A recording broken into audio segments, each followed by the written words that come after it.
All right, I'm on hole number 8 in the Fuji Open. It's just been a really clean round. I'm shooting the -12. I've been super close. I've worked my notes from yesterday.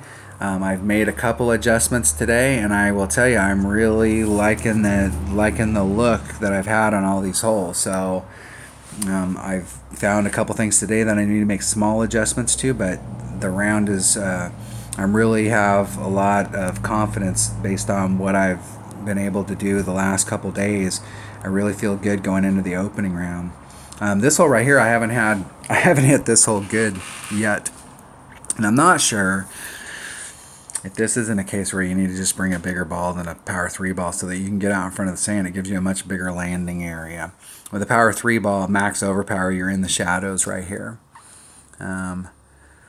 And if I bring a power 5 ball, the thing is I think I'd actually have to not use all the topspin, otherwise I might end up out in the rough. But I'm going to bring a berserker on this hole this time just because I want to look at it. I want to see, I want to eliminate that in one of these, in this round, in a qualifying round, and get it out of my system.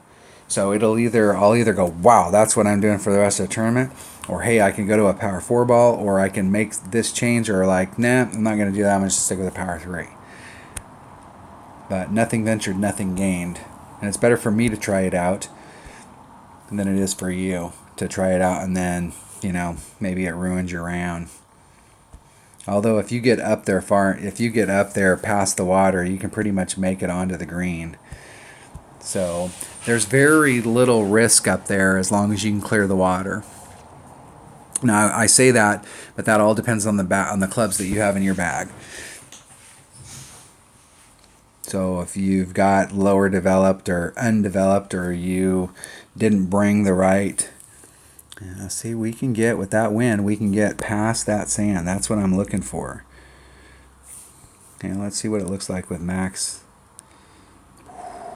Well, I'll tell you, that might actually roll in the sand. I'm going to try it with max just to see how bad that is. So the wind's going to take me 4 or 5 to the left. It's about the top of my orange ring. And I want to give myself a grate to the left or the right, which is why I'm bringing a power 5 ball to begin with.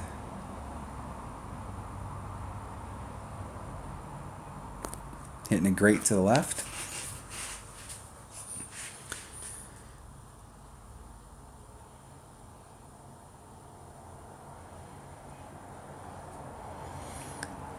Now I'll say 2 things. I got super lucky.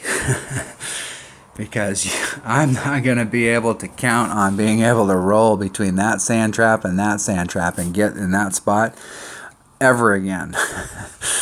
So the deal is that we definitely don't need to use max topspin in order to get up here in the front. So that was at least 3 bars of topspin more than what I needed to get up there. So on my notes here, when I go back and watch this, I'm saying to myself, probably take off at least 3 topspin in order to roll out there in the front, because trying to get it to go through that gap is crazy.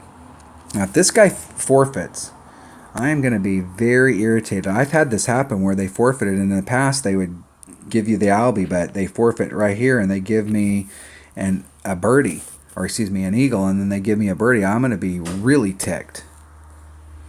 I don't think the wind's really going to play a factor here, but I'm going to hedge my bet just a little and go a little bit off to the left.